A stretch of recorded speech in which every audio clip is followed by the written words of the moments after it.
нашей стране всех, кто не согласен, всех, кто имеет свою позицию, их сажают. Это нормально, это авторитарная страна. Диктатура. Ну, наверное, очень сильно хотят меня наказать кто-то за что-то. Просто меня одну женщину наказали, кровать заменили на суд. Вы знаете, это просто нонсенс.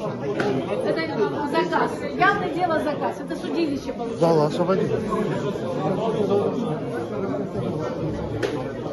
Все, давайте.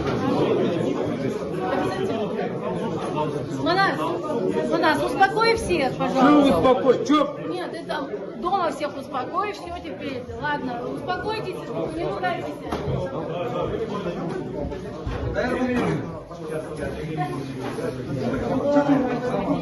Мне не нужно. Куда зайдет?